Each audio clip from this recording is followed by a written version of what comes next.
Hello, I'm Dylan. And I'm Keon. And this is Triple Play, that podcast where we steal someone's life story and then make millions off the successful boxing franchise we spawn out of it, because this month we watched Rocky 1, 2, and 3. Written by Sylvester Stallone. Directed by John G. Avildsen and Sylvester Stallone. And released in 1976, 1979, and 1982. Yeah, Rocky. This is another one of those big name movies that had a rocky start.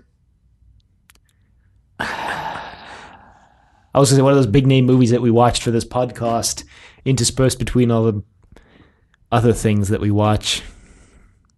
Like the stuff we're watching next month. Oh boy. That's going to be fun, actually.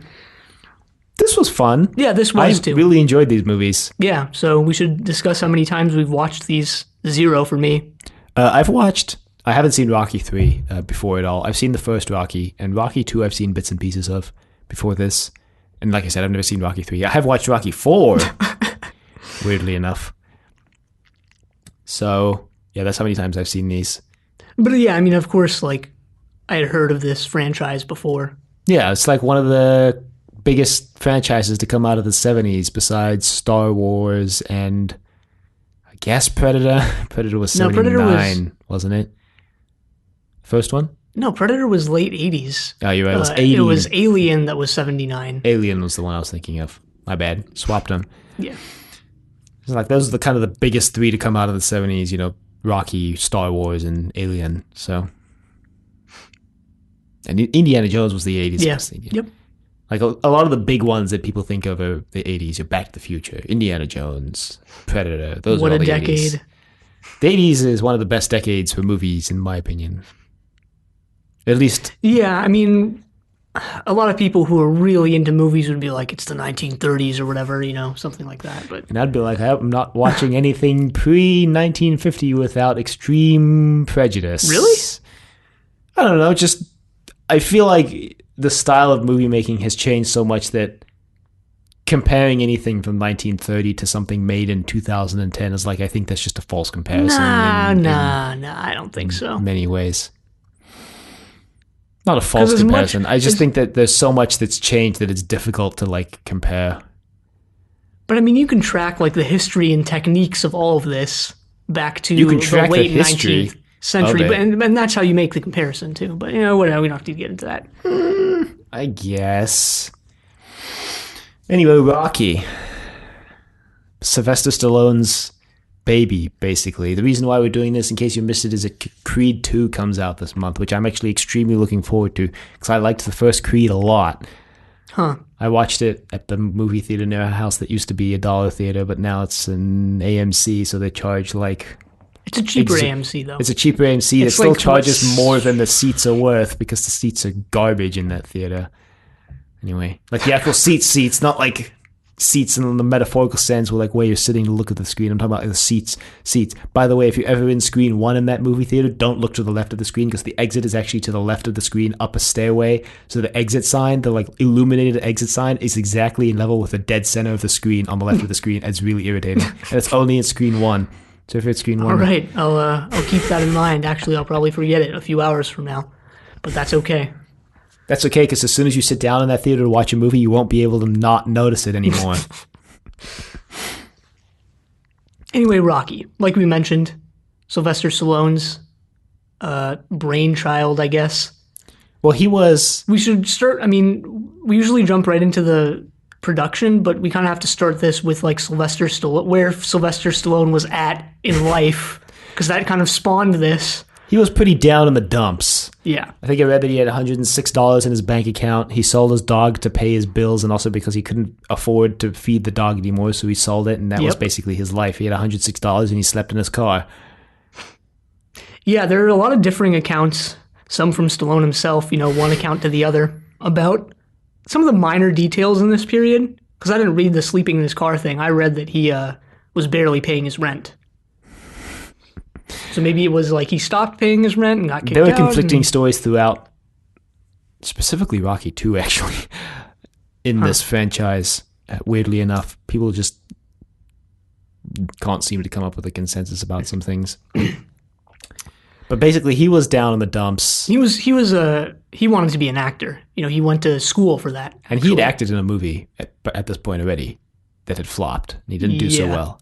And that's when he realized, if I want to make it big, I need to write something myself. Oh, man, yeah. And I also read, and I guess this goes back earlier into his life, that the reason he kind of talks the way he does, and the reason his mouth kind of looks the way it does, is because that when he was being born, like when his mother was in labor, the doctor incorrectly applied forceps to him, and it paralyzed the lower part of his face. So part of his face is partially paralyzed.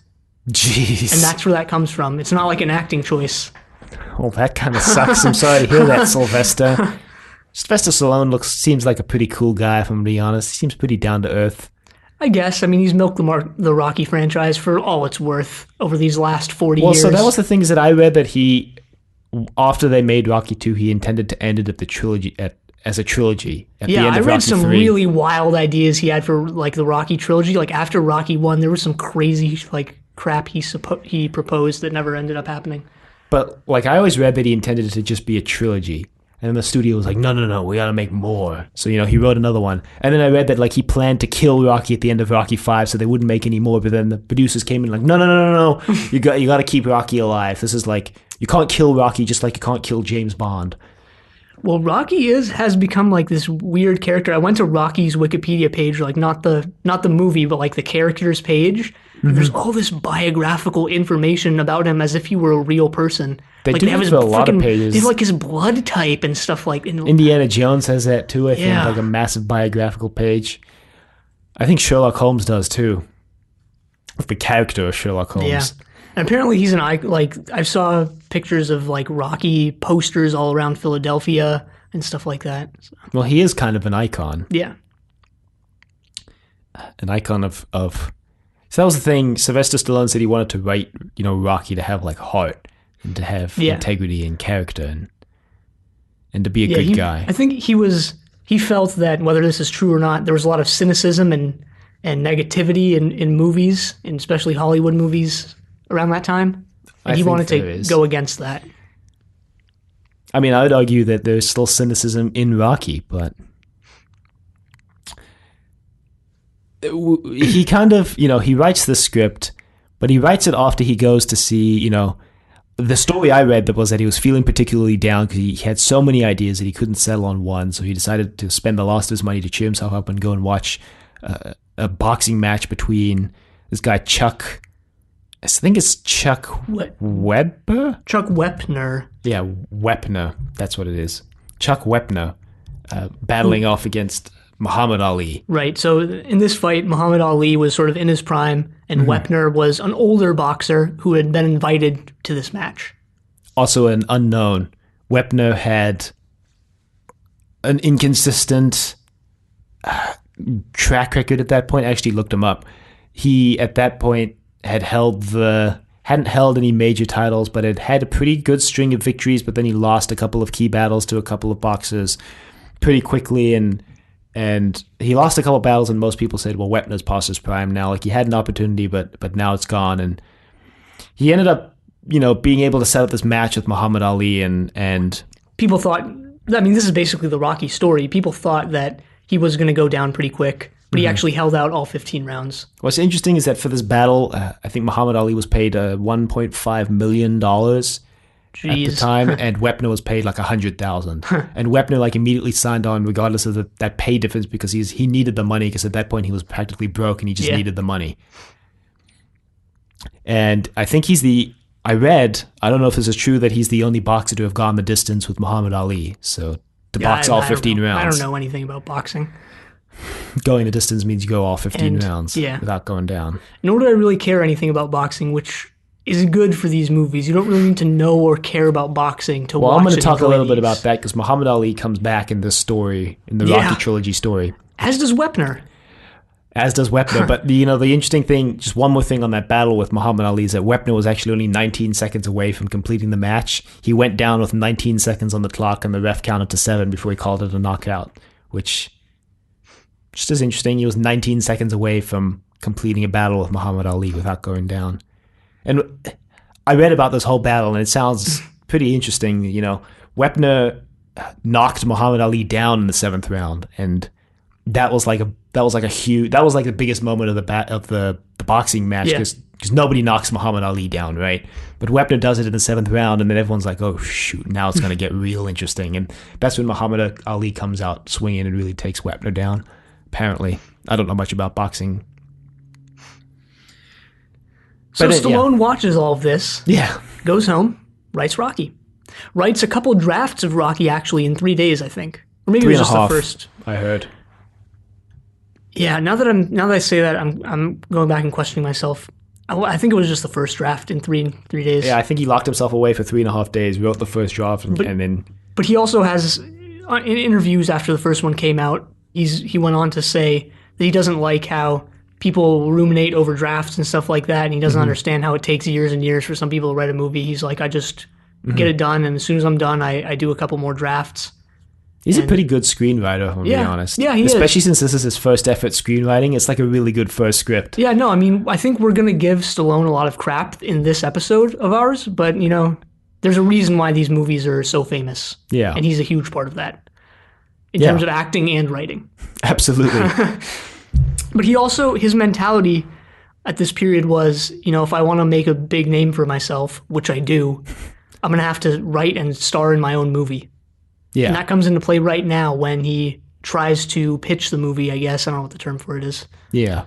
So I heard that he had been called in for an audition for another movie. And kind of he knew instantly as soon as he went into the audition he was completely wrong for the part. But he kind of offhandedly mentioned while he was leaving, like, oh, I've got a script like for a movie. And the producers were like, oh, well, whoever was doing the audition was like, oh, bring it back tomorrow and we'll read it. And that kind of spawned this whole chain. Yeah. Where the script eventually made it to, I want to look up the names of the producers of this movie because they're pretty integral. Robert Chartoff and Erwin Winkler, because they're kind of instrumental to the story as well. Yeah. But they read the script and they instantly loved it. They were like, this is the next big thing. They're like, so who's going to be starring in this thing? Stallone. They had their entire list of actors, and there are, if I remember correctly, some pretty big names on that list. I don't remember Reynolds was exactly who. I remember Burt Reynolds because that was like the only name I actually recognized. But I know the people they had on the list were big names in the 70s. Yeah. But Stallone wanted to star in it himself, and there's this story. The numbers here differ from source to source, but they continually offered him more and more and more up to like, the most I read was $375,000. Someone was saying they were going to pay for the script, and Stallone turned it down because he wanted to star in it himself. Well, he told this he made a particularly dark joke about it because he was like, if I had sold that script and I hadn't starred in it and it had been successful, I think I would have thrown myself off a building if I hadn't starred in it myself. And I was like, whoa. But yeah, he basically held out and said, look, I'm not giving you the script unless I star as Rocky. And eventually Chartoff and Winkler acceded to his demands. But then they had to sell that to Universal. Was it Universal? United Artists. Yep. They had to sell United Artists on this idea because they were skeptical. Yeah. To say the least. And I read in the Amazon trivia, they were like, we're only going to give you $1 million budget, and if you go over, you're going to have to pay for it yourself. And apparently they did go over slightly. Because, that was kind of United Artists going, well, if you're going to cost Sylvester Stallone, then we're not going to give you money. Yeah. And the other thing was that they also required, because of that, they told Stallone that he would be required to do rewrites without pay. Right. That he would work as a writer without pay, but he would be paid for the acting. Right. So we're looking at this now with the Rocky franchise as one of the biggest and most famous out there. And Sylvester Stallone being a huge name in movies. Yeah, but and in some sense, this the low budget and all that stuff is unfair, but also you have to look at it like, are they really going to invest in this unknown guy who's been in, pretty crappy movies, and he writes this thing and he makes all these demands, on some level it makes sense. On some level, but also like Chartoff and Winkler at the time were like big producers. Like they produced a couple big movies, big successful movies at that point, and now they're coming to United Artists like, look, we've got a movie we want to make. Like when you have a big name producer, like if Steven Spielberg walks in the door and he goes, I've got a script I want to make, you go, well, here's the checkbook. How much do you need, right?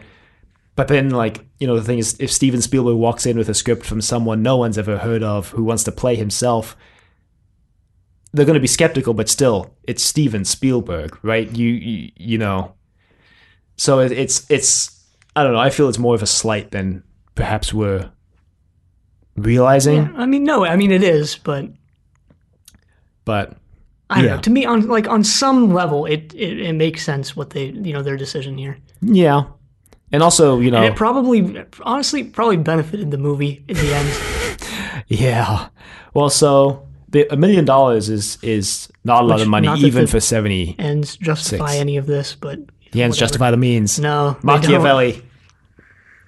But yeah, so at the end of the day, it comes out to be a pretty big success, and they do give a much higher budget to the later movies. But as I was saying, $1 million is not a lot of money, even in 1976. No, it's not. For a movie, $1 million is not a lot. Like I said, for that battle that Muhammad Ali fought against Chuck Wepner, which would have been like about 2 years before that. I don't actually know the exact date of the battle. He got paid $1.5 million. And this is now like $1 million just to make a whole movie. Yeah. Which I think is kind of a good segue into a little bit of some other costing stuff. The jankiness of how everything was made. Well, that, but also like the costing stuff where like a lot of extras or people who appear in the movies are just people who are in Philly or family members of Stallone. Family, yeah. Yeah, like the dog Butkus is like Stallone's actual dog that he had at the time. That he bought it back from the guy he sold it to at the liquor store, supposedly. Yeah. I read that he hung out at the liquor store for like 3 days waiting for the guy to come back, and he asked him for the dog back. So that's Stallone's actual dog. Like in the second movie, Stallone's wife, the third movie where Stallone's training in the gym and the lady's like, "Can I have a kiss?" That's like Stallone's wife. Wow. And I read the scene at the end where the entire ring is full of people and Rocky's trying to push through the crowd. I read that like they were so short-staffed to film that they just like put the camera in a position that wouldn't reveal how few people there actually were, and just had them all crowd around Rocky. They had to cram like just family and friends who happened to be there that day like into the shot. They were cramming like people working on the production into the shot just to fill it out. They had to cut some things. The ice skating rink, I found out, was supposed to be like during the day when it was busy, but because they couldn't pay all the extras to go skate on the ice, they changed the scene around to be at night so that they only need the extra who gives them 10 minutes on the ice. Yeah, there are a lot of things that went wrong in the making of these movies that got written into the movies themselves, like the Rocky's miscoloration on his shorts was actually just a mistake when they painted the poster. They're like, oh shoot, how do we fix this? So they wrote it into the movie. Well, that's the other thing, is that they only did one take for a lot of this movie because they didn't have the budget or the time to pay for the equipment time, to pay for the film, to pay for the location time, right, to do this. So they typically, I read, only did one, maybe 2 takes for most of these scenes, and pretty much every shot in the first movie is like the first take. Yeah, except for the ending scene, and somehow I forget how they lost the original ending, because this was originally supposed to end with just Rocky and Adrian walking out of the boxing ring. Hand in hand. And that shot was used on the poster. Yeah, but they lost that somehow. I don't remember how. So I read that they changed the ending before they lost it. They changed the ending to the other one where where he's crying out Adrian's name, and then like in the process over the years in the archival process, I think I read that it got lost in a fire. They lost all the footage from the alternate ending. Was. Yeah, I don't know. But what I had read was that they had changed the ending before they lost it. They considered some other big names for Adrian as well. Susan Sarandon is the biggest one, but I heard that the producers considered her, quote, too sexy, unquote, for the part. And shoot, I'm not remembering now. Someone else was actually cast in the role and was ready to go, but then at the last minute had to pull out because of filming for another movie. And then, like at the very last moment, Talia Shire stepped in and auditioned and got the part. Yeah, and Talia Shire, I found out, is actually the sister of Francis Ford Coppola. And she's in like a couple of the Godfather movies. Yeah, which comes back into the story later on. What? How does that come? Yeah. In a minimal sense. In a story-changing way. I think supposedly a lot of the stuff we're explaining is like has that like unspoken supposedly at the end. Allegedly or supposedly or according to some sources. Like I said, a lot of these, the second, for me in my research experience, the second has the most contradictory stories about everything. I think the biggest thing about Rocky was that it was kind of one of the first movies, not the first, to use Steadicam. Yeah, it was the first because the guy who created it worked on the movie and created it for the movie. Because they were having a lot of problems, or I don't know if they were having a lot of problems, but they maybe knew that they were going to have problems shooting the scene where Rocky runs through Philadelphia. Mm-hmm. And that's also the thing, is that some of this was actually shot in L.A., but then Stallone himself and a lot of people, I think, who were involved in the making of were like, well, we need to actually go to Philadelphia. It needs to be authentic. But some of it is in L.A. Yeah, and that's, a lot of those people in the Philly scenes are just like people in Philly. Yeah, that everyone who's not Rocky in the scene where he runs through Philadelphia is not like part of the movie. Yeah. They're just people who were there. Mm-hmm. Had no idea that they were going to be in this movie or anything. And I read that at one point when he's running through the market, some guy tosses him an orange. And they didn't even know who he was. It was just like some Philly guy chucking him an orange. Yeah. So, yeah. But Steadicam was like the biggest thing to come out of this movie, and that, like, from a technical standpoint, is one of the big reasons why Rocky's pretty famous and well known, is because Rocky gave a Steadicam, and that's almost the scene like the running Matrix up the stairs. With bullet time. Yeah. The scene running up the stairs to the art museum was like the big demonstration of Steadicam, and that was like the thing where there's a story that I don't remember the specifics now, but some producer was watching that scene and they're like, "Get me that technology now! Like we need that." Yeah, so we should explain what Steadicam is. Basically, I don't know exactly how it works, but it's basically something that lets you run with a camera, and it looks like it's just, steady, even if you're going over uneven surfaces or steps. Yeah, it kind of holds the camera level while you shake, and it removes all the shake and everything. If you've ever seen like a video of like a chicken, someone like moving a chicken around, you'll notice their head stays stationary. It's like that. Yeah. They move the chicken body around, the head stays stationary. Did you read how like janky this thing was? The original version? Yeah. I've read prior, but I didn't read for this episode. The guy, apparently someone was like, I think the guy took parts off like a submarine and made this like rod and attached it to a camera. And but it worked. You can make some low budget Steadicam with PVC pipe and some weights from the gym. Fun fact. Yeah. I've seen instructions for it online. And yeah, what was interesting is that I couldn't find a lot of information on why Carl Weathers was cast, besides, I guess, him just being a big name. Yeah, I didn't actually read anything about that either. Might have just been something like, we watched another movie where they had kind of like Star Wars, where they're like, we're going to have all these no-name actors, but we got to have one big name actor. When we watched the prequel trilogy and they cast Ewan McGregor and everything, and they're like, well, these are like no names. We've got to have Liam Neeson in there, so we have one big name kind of thing, right? Or Natalie Portman. Might have been a situation like that. I don't actually know. Well, I know after the first one came out, Stallone had an interview where he's like, they asked him what he's going to do with like his newfound money. And he said one of the things that he really wants to do is maybe start an acting school to like pay it forward, I guess, because people took a chance on him and like, made this great movie or whatever, made him rich and famous. He won the Academy Award for Best Picture, which I didn't actually know till we watched it. Yep.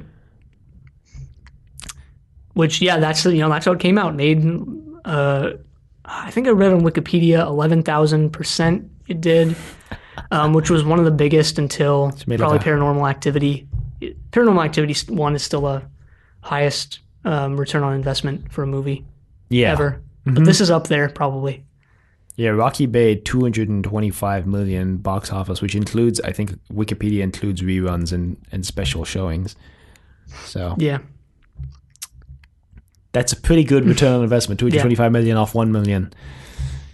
It's quite a bit. Bill Conti obviously does the score for all three of these, and it's like a famous score. Yeah, I liked how minimalistic it was. It's not it doesn't play all the time. They're just, it's almost... It's not Star Wars. No, it's almost like a sitcom where they just like, they just have the songs playing like the beginning and ending of every scene, and maybe in a couple places elsewhere. Right. It's almost like a sting in a way. Well, there is always the montage, the training montage in all three movies. Gonna Fly Now or whatever it's called. Yeah, it's called Gonna Fly Now. So, first movie comes out, makes billions of dollars. Second movie, basically a go at that point.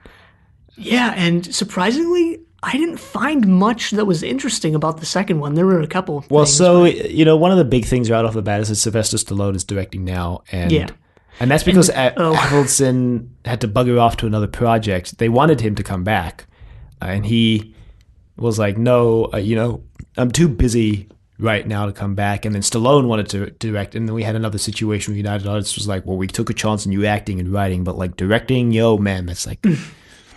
But I think, again, the people who really came through on that, again, are Shartoff and Winkler, who said, look, like the reason why the first one was so good was because Sylvester Stallone like really pushed for a lot of things, like including like directing wise. He'd talk with John about it, and he really pushed for a lot of things, and that's kind of the reason why it was good. And that was what convinced United Artists at the end of the day to be like, okay, Sylv, here you go, you can direct the movie. Yeah. But before that, Stallone actually came up with plans for Rocky 2 and 3, and he was like, man, I think Rocky is going to get into politics. And Rocky 4 is pretty political, interestingly. Yeah, one of his plans was, and he just said this in an interview, I think with the New York Times or something like that, so maybe it wasn't serious, but he was like, yeah, Rocky's going to get into politics, and he's going to realize he's not cut out for the job because he's too honest. He's going to get cut down at the end of the third one. He's going to wind up back in the ring. He realized it's where he belongs. Wow. Some sort of commentary on politicians lying going on there. But yeah, he directs the second one. He took a lot of pains to make the style look very similar to Avildsen's for the movie. He apparently doesn't necessarily succeed with that, just saying. Not all the time. But then again, the second one, because of story reasons, doesn't take place in such a dilapidated area, I guess. Right. And the montage is much bigger this time, which still uses Gonna Fly now. Yeah, there's a lot of interesting things about this montage. All those kids are real extras that they paid. So they paid a whole ton of kid extras to follow him and form this crowd. The places that he runs through Philly, somebody mapped out like the run he would have had to take based on like the shots you see in the movie, and it's like 30 miles. Yeah, and that was on the first one too, when they realized like, all right, we want to get this part of Philadelphia, this part, and that part, and they're like, well, that's like across the city, and then we run back, and then we run all the way to the other side, and they did it somehow though.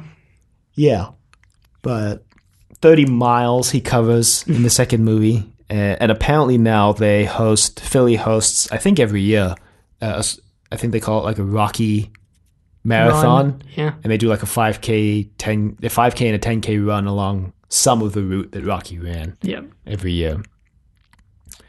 And, that's a 30-mile. It's a 30-mile. Full marathon or more. That's actually, more. That's a lot more, I think. No, the marathon is 26.2. So it's like 4 more miles, which is probably like a lot more if you've already run the 26.2. Yeah. What, you're going to say like, nah, it's probably a piece of cake. No, because I thought 26 was a half marathon for a second. Nope. No, it's full marathon. No, marathon's not 52 miles. Let's go, Jesus. 52 miles. Supposedly the guy who started the marathon with like the Battle of Marathon in Greece and whatever, like died after running the 26.2. Yeah. That's the story. Oh, well. If he dies, he dies, to quote Ivan Drago from the fourth movie. That's another quote that came out of this. It was pretty famous. The second movie, interestingly, doesn't have a lot of like behind-the-scenes stuff, but has a couple of interesting things attached to it. Muhammad Ali apparently loved the first movie. And he, Roger Ebert, who was a pretty famous movie critic. He's still the most famous critic. Even though he's passed away, his website is still really well known and trusted. But he passed away, I think, like in the early 2000s, actually, pretty recently. Yeah, I don't know when. But he set up this private screening for Muhammad Ali and his family to see Rocky 2, and then Muhammad Ali, it's an interesting, because it's on their website. You could read it. He kind of comments on the movie as it goes, and you can read all his little comments, and some of them are interesting because he kind of breaks it down from like a boxer's point of view. Because in the second one, he's Rocky's training with a guy in the beginning in the ring who is an actual boxer, and I don't remember his name now, which is a pity because I just looked it up a couple hours ago. But he's like an actual boxer who gets in the ring there. And that was one of the things Sylvester Stallone really wanted to do with these movies, is that he wanted to try to get like actual boxers into the movies whenever possible. And that comes back in the third movie with something I want to talk about. Right, because he himself didn't have any real experience with boxing, and he actually went on a really strict exercise and like diet regimen to get in shape for the first one. And for the third one. Yeah. The third one especially, and I'm going to talk about that in a little bit, because Sylvester Stallone actually said that, like, yeah, I looked really great, but, like, I was actually incredibly unhealthy because of the diet I was on. Like, I would not recommend you do it at all. But, yeah, so Muhammad Ali kind of breaks it down, and he looks at, you know, the fight in the beginning. He goes, look, you can see here that Sylvester Stallone's a great actor. Like, a regular person, you wouldn't be able to tell that he isn't boxing right now. But, like, me, I'm a boxer, so I can see that all this is fake. But you see that guy, the other guy in the ring, he's like a real boxer. Like, I can tell right away he's a real boxer. He knows what he's doing, the way he moves. Like, he's just a real boxer. And it's interesting to hear Muhammad Ali break it down. What's interesting is that Muhammad Ali, he breaks down, like, a lot of things that he recognizes from his own life. When Adrian goes into the coma and Rocky loses faith, Muhammad Ali's like, I know exactly what Rocky's dealing with right now. I went through the exact same thing. You just don't want to get up in the morning. You don't want to go and fight, but you just got to find that. You just got to find it within you and go back out there. When Apollo Creed is talking about how people don't believe that he should have won, he's like, you know, that's a thing I've dealt with too. People are like, you shouldn't have won. Or, you know, he's like, sometimes that victory that doesn't feel like a victory will gnaw at you all the time. I know exactly what that's like. That's me. Apollo Creed is me. And then he makes a comment about how, like, Apollo Creed's wife is, like, lighter skinned than he is. And he's like, that's my wife. My wife's lighter skinned than me. And I was like, okay. But it's really interesting because he breaks down a lot of similarities. Also, you know, I'm not hitting all of them, of course, but he talks a lot more similarities between himself and Apollo Creed that maybe Sylvester Stallone Creed is based on him, so he breaks it down, and he's like, yeah, you know, those moves that Apollo's doing, that's my move. That kind of footwork, that's exactly what I used to do back, you know, what I still do in the ring when you watch it. You know, that's what I do. It's interesting. We'll definitely put it in the show notes because it's a really interesting read, and it features a really interesting line later on near the end. Yeah. Which I texted to Keon, but I'm not going to say it here because it involves using a racial slur that I'm not going to put on the podcast. If you read it, though, you'll know which one I'm referring to. And I think that's about it I had for the second one. Yeah, I mean, the second and third one didn't have much. At least not as much as the first one. The third one is interesting. Second one came out and was a big success, by the way. Yeah, again, surprise. Yeah. It could have come out and flopped. Yeah, it could have. Would have been like a long shot for that to happen, but it could have happened. The third one is interesting because it has a couple of interesting stories behind it. The first one is that, you know, just location-wise, they filmed a lot more not in Philly. The movie isn't even totally in Philadelphia. It's partially in L.A. They use this really famous building for Rocky's gym. His like fancy gym. Yeah, I have no idea. Oh, the one other thing I want to add is that Muhammad Ali said he was like, what Mickey's doing right now is like not what a real trainer does at all. Like a real trainer wouldn't yell at you while you're in the ring, like do this, do that. Like a real trainer doesn't do that. He like talks with you. He doesn't yell at you. Like that just makes you look like an animal being trained.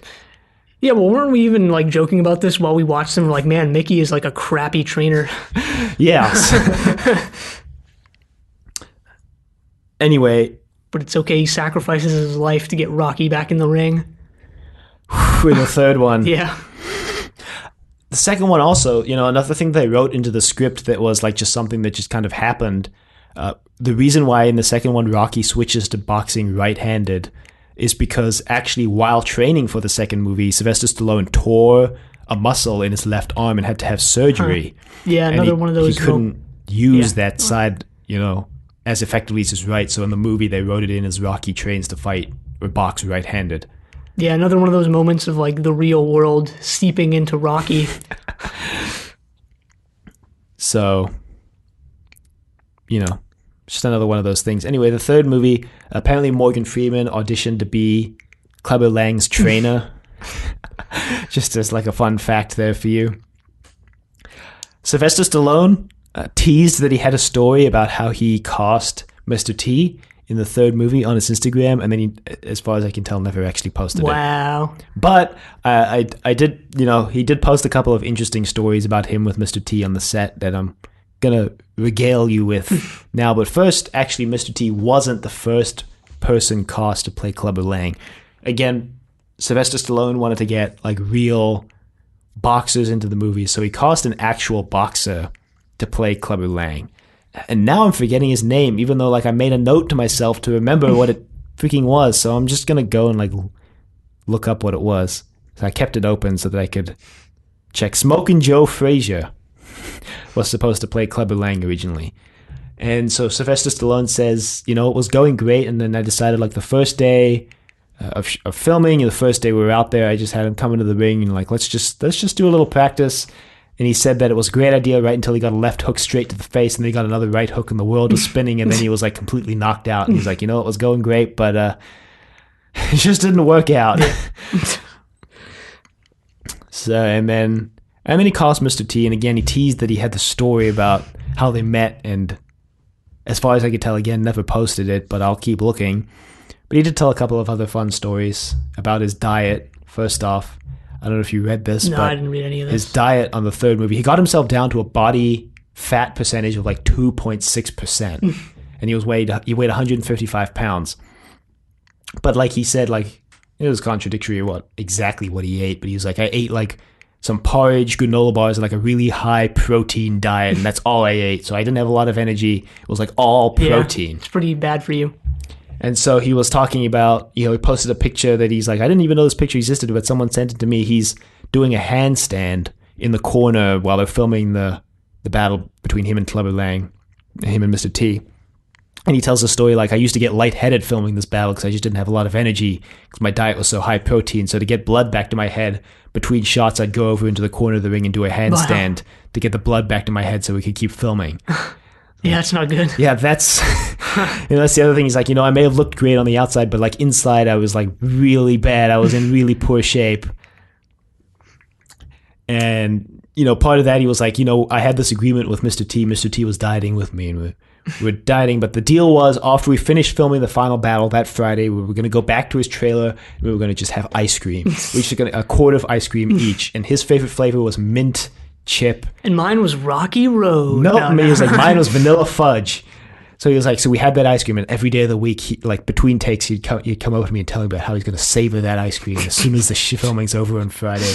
And they got rubbing it in. They got to the end of the day Friday, and he's like, Sylvester Stallone was like, we finished filming, and then we were gone. We were running down the street towards his trailer, like racing to get to the trailer to get to that ice cream. Wow. We pulled it open. We opened the fridge, and he's like, I'll never forget the look on Mr. T's face, just pure sadness. His ice cream was gone, but my ice cream was fine.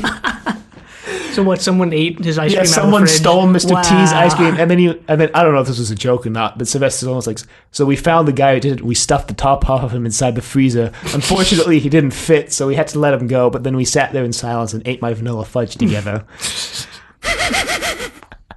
probably made up, but it's a fun story, though. Yeah. You got to admit, it's a fun story. I read that Mr. T is actually about the same height as Sylvester Stallone, so to get him to look more intimidating in the like the face-off scene when the referee's there and they're like, oh, here's the rules. They had him stand on like a box to make him a little taller than Sylvester Stallone, to make him look a little more physically intimidating. Yeah. Easy fix there, as long as they don't get him from like the ankle in the down. shot. Yeah. There's a story behind how, I'm forgetting his name now. Which Hulk Hogan. Thunder Lips. Yeah. Was cast. And I'm forgetting the story now. That's okay. It was inspired by like, it was almost the same thing as like the Wepner Ali fight. Yeah. Wepner fought Andre the Giant. And yeah, that's what it was. And got thrown out of the ring or something like that. Yeah. And so Stallone was like, I want to get just a funny wrestler, and it's Hulk Hogan. Hulk Hogan apparently thought it was like a joke by some of his wrestling buddies until he got like a Western Union letter that he had to sign for, and inside it was like Sylvester Stallone being like, hey, can you come be in Rocky 3? So apparently Hulk Hogan like didn't even think twice. He was like, yes, I'm in. Let's do it. Well, he's a professional wrestler, so already an experienced actor and stuff like that. So Hulk Hogan's a pretty laid-back guy too. Surprisingly, a lot of like professional wrestlers are really chill guys, like in their off-camera personas. Most, not all. But like Hulk Hogan, like John Cena and Dwayne The Rock Johnson. They're like both really stand-up guys. Well, you know, it's all like just an act, right? Where they go in and like, I'm going to rip your face off and eat it. Like off camera. Yeah. Most. That's also why I'm saying most, but not all, because there are a couple who like break the trend, but like most. I'm going to break your face off and eat it. And interestingly, Rocky 3 has the least information about, because every time I was looking this up, it was like either Rocky 1 or 4, and I'm like, why do so many people care about the making of Rocky freaking 4? Because they kind of go off the deep end in Rocky 4. I was looking up plot elements for Rocky 4, and some of them are just wild. Rocky 4 is a wild movie. Rocky 4 is a wild ride from start to finish. Here's just here's a preview for when we watch Rocky 4 through 6. Sylvester Stallone almost, Rocky 4 starts with Apollo Creed getting killed by Dolph Lundgren's character Drago in the ring by a punch to the heart. That actually almost happened to Sylvester Stallone. He got a punch from Dolph Lundgren in the chest that caused his heart to hit his rib cage and start to swell. And he had to go to the emergency room, and he was like in emergency care for like a week to make sure that his heart swelling would go down. If he hadn't gone, he would have actually died. Wow. So that's a little preview for whenever we watch Rocky 4 through 6. Another instance of the real world seeping into the Rocky franchise. Yeah, but, coming back to that Carl Wepner story, since we've gone through Rocky 1 through 3, much later on... Here's the aftermath. Here's kind of like an epilogue to that, because, as I said, surprisingly, Rocky 2 and 3 don't have a lot about them. Which for such a well-known trilogy is like really surprising. Well-known, series. But here's the epilogue. Carl Wepner one day was like, hey, wait a minute. Like, well, before we get into that, did you look up like the shenanigans Wepner got into between like Rocky and this, where he was like, he got addicted to cocaine and lived like this hard partying lifestyle and stuff like that? Yes, and that actually reminds me of something I forgot to mention for Rocky 2. Another story about the casting for Rocky 2 and Sylvester Stallone wanting to get real boxers in, because Stallone was so inspired by Wepner's battle with Muhammad. He actually wanted to cast Wepner in Rocky 2 and Wepner came out to the audition and completely bombed it because he was on Hookers and Blow. The story has a happy ending for Wepner, though. He does get clean eventually, and he's clean now. So that's good. Yeah. That's what I read anyway. Yeah, that's what I read like from an article posted like almost 10 years ago. But yeah, he got addicted to Hookers and Blow and blew his audition and his chance to be in Rocky 2, and it was and then... So down on his luck and probably out of cash, decides to sue Sylvester Stallone. I think he has a right to. I don't know. I do feel the stories are similar enough that he had a leg to stand on, which it clearly did because they settled out of court, which clearly meant that... Stallone thought he was going to lose. Yeah, well, not necessarily that, but that Stallone's lawyers thought that there was enough of a case for Wepner to take it to court and potentially win. Yeah. So they did that. Finally got his due. I saw a picture of him at the top of the steps at the Philadelphia Library or whatever the building is. It's the art museum, isn't it? Yeah, art museum. That statue, by the way, is a real statue that they made for the third movie. Yeah. And it was at the art museum for a while after the filming of Rocky 3. And they just moved it like somewhere else. They moved it somewhere else because the museum complained, but then like the people of Philly raised a bigger outroar when they moved it away, so they moved it back. And there's like a special agreement with the museum now. Which reminds me that, interestingly, Rocky 3 in the European edit had a couple extra scenes that didn't show up in the American version. Huh. There's like a little love scene between him and Adrian at the statue. There's a little more scenes in the fight, apparently. And there was another one that was like actually kind of major that I don't remember now. Well, whatever. Adrian and, to an extent, Rocky, and especially Paulie, are all garbage characters outside of the first one. Not garbage, but just lesser. Paulie is just garbage, though. Paulie is just garbage. Apparently the reason why Paulie is so much thinner in the second one is because the guy who played Paulie, I'm forgetting his name now, and I'm going to look it up because you should. It's like Frank something or the other. Yeah, Frank. It's just some like incredibly generic, like Frank Young or something like that. Burt Young. Burt Young. He apparently lost a lot of weight between the two movies. Yeah, And they good had for to him. just write in a line about it. Rocky, it was Sylvester Stallone threw in Another a line. instance of the real world influencing Well, here's Rocky. another instance that we didn't mention is that Talia Shire was filming Godfather 3 when they Yeah, were filming yep. Rocky 2. This is one of those conflicting reports things because I read first that the reason why Adrian watches the final battle from home is because they couldn't get Talia Shire to be in the arena the day that Yeah. they filmed the boxing match. But then I read that apparently they actually did film an alternate take of that fight, where an alternate ending to the movie where Adrian gets swept up by the crowd up to the ring to stand with Rocky for the second movie. Again, those are kind of conflicting. Yeah. And, I don't know exactly what is going on with that. We may never know the exact truth of the matter.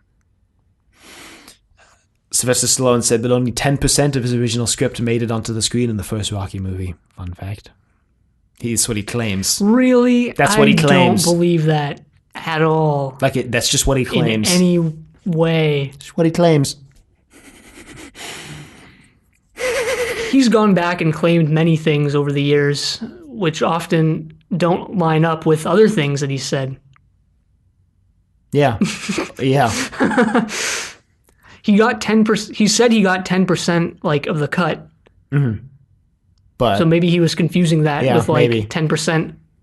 Maybe he was like, I got 10% of the movie, and someone misinterpreted that and blew it out of proportion to 10% of the Possibly. movie. Yeah, you never know what sensationalist journalists, will quote do. journalists, Yeah. unquote. I think journalism is nearly dead at this point. I watched a TMZ clip, and yeah, this is going to be good when I start off with that about how All right, I'm ready. Hit me with it. about how what's his name? Burt Young? Burt Young was extremely mad at Stallone after what happened in Rocky Balboa, the 2006 movie. Did you look up what Paulie does in that one? There's Yeah, something about it. They kind of went into detail about it. Mm-hmm. But then, Paulie is unexpectedly killed off in Creed. He died. Creed takes place in 2015 Mm-hmm. and was released in 2015. And in that movie, they visit Paulie's grave, and it says he died in 2012, and he's not a part of the movie. And maybe there's some truth to that. maybe, but Rocky Jr. is not part of Creed either. Having watched Creed, it's there are characters who you'd more expect to be part of the story there who aren't like Rocky Jr., especially since Creed shows up at Rocky's restaurant, which, by the way, is called Adrian's.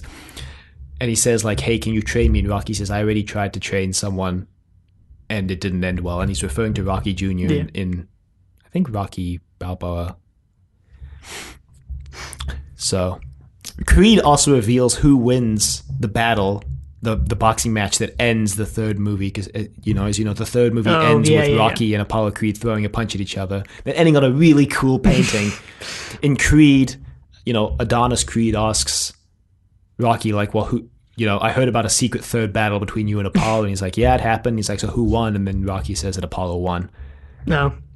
Well, who do we really know for sure? Or is he just saying that because it's Apollo's his son? dead at that point in Creed, I think, as well. That's Yeah, so maybe he's just because saying he that to his dies. son, to make him feel better or something. because he freaking dies in the ring. And Creed 2 is going to be interesting because Adonis is fighting Drago's son. Drago, the guy who killed his dad. Yeah, the franchise takes some really weird turns and some really convoluted turns and turns you wouldn't expect to be turns after Rocky 3.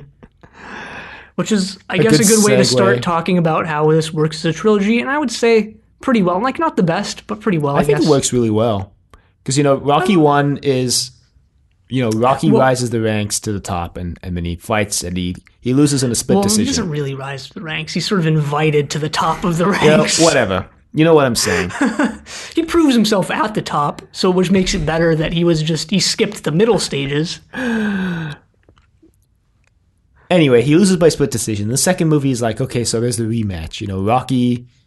Rocky feels like he could win. Apollo feels like he didn't actually win. That's the rematch. And then the third movie, and that really aligns with, and that's another thing about the real world getting into Rocky. That really aligns with the ending of the first one, because at the ending of the first one, and I'm sure many other people were like, Apollo Creed officially won, but it was as if Rocky won. With that ending.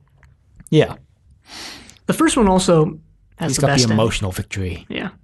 I like the ending of the third one with him and Apollo throwing the punch at each other and it kind of ending. Yeah, I like there. that one too. The first one ends at the climax of the story, which if you Yeah. notice, and this is something I've been thinking about recently actually, is a lot of the most famous like movie endings or just endings of stuff in stories in general are like ones where the ending is the climax of the story and there's no like aftermath, after that.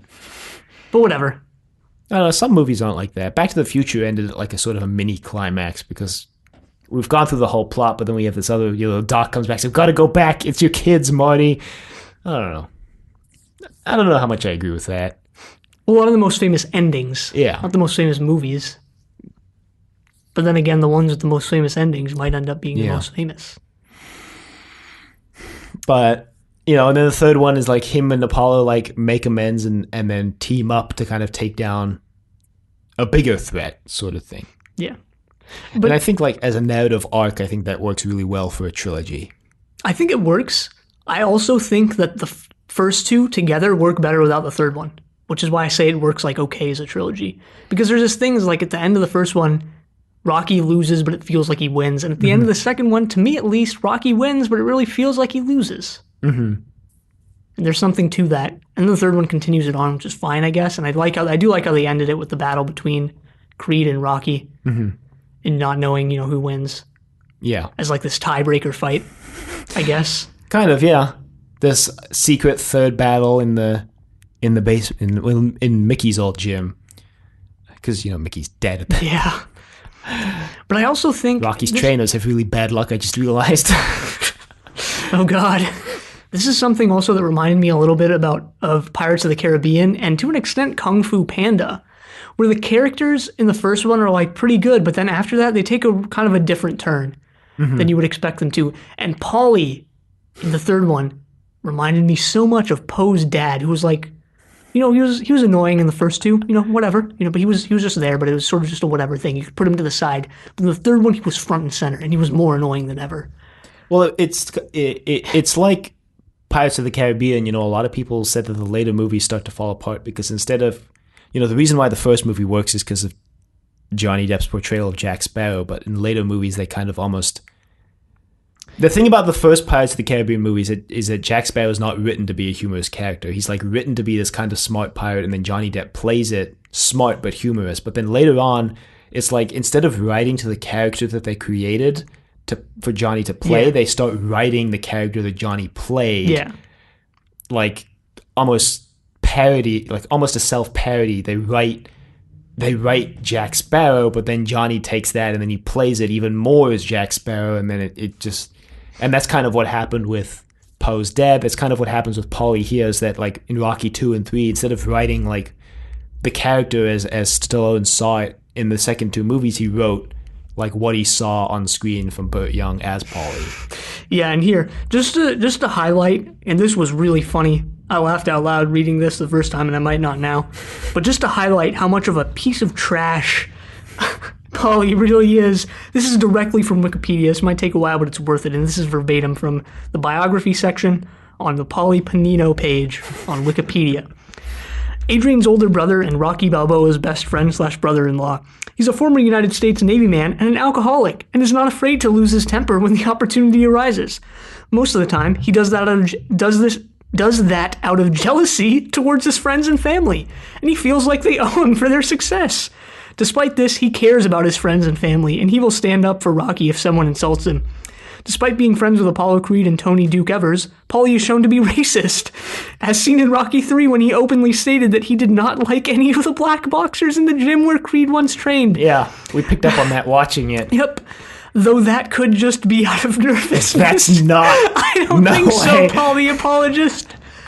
I don't think so. Especially because the next line, which is, where was I? He could be nervousness. Especially because the next line, which says, he says in Rocky Balboa that Italian food cooked up by a bunch of Mexicans ain't so special. He's also known for his catchphrase, "I don't sweat you," in response to a fight. Paulie, while loyal to Rocky, causes the premature birth of Balboa's son.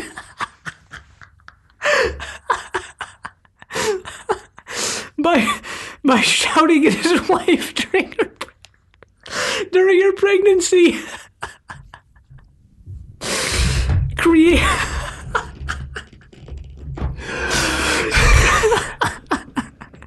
Creates the brawls that draws Rocky into a street fight against Tommy Gunn. That's in Rocky 5. And establishes a quasi-marital relationship with Sicko, a robot given to Paulie by Rocky as a birthday present in Rocky 4. There's a picture of that robot on the page. Oh, God. I don't remember that. Yeah, real interesting turn here. I like how it drops the worst thing that he did, which is in Rocky Balboa. This is so dumb. The whole plot of Rocky Balboa revolves around the fact that Rocky comes home and it's revealed that Paulie, quote, accidentally, unquote, signed away Rocky's right to attorney to some random attorney who drained all of Rocky's accounts and ran away with all the money. Oh, God. No, I don't think... I think the worst thing he did was almost killing his nephew. Well, that and walking into a black gym in LA and being like, I don't like any of these black boxes. I mean, Paulie was like often Rocky Jr.'s babysitter in Rocky 3, and if I was Rocky, I don't know if I would trust him, like after what he pulled with... If I was Rocky, I'd be like, hey, Paulie, we're gonna hire someone else. Also, because it seems like Paulie just kind of bums out at Rocky's house. Which seemed like Mickey did as well, but he was his trainer, so, there's at least some viable excuse for that. I think Mickey, lived there. Yeah, He just no. bummed there. No, that's what I meant. It seemed like Paulie, lived there. No, he didn't, because that was why he was so pissed at Rocky. He's like, oh, you let Mickey move in, but you don't let me move in. Yeah, you're right. And then Adrian's like, maybe we should let Paulie move in. And then Rocky was like, ah! Especially because it seemed like Paulie hadn't sorted out his alcohol problem. Or all his other problems, being an abusive little... Just being an all-around awful person. Yeah, like in the first movie, he is trying really hard to set Rocky up with Adrian, and then when they actually get together, he's like, wow, you guys, can't believe you're together. Can't believe you're leaving me, Adrian. And she's like, I'm so confused. Typical abusive behavior.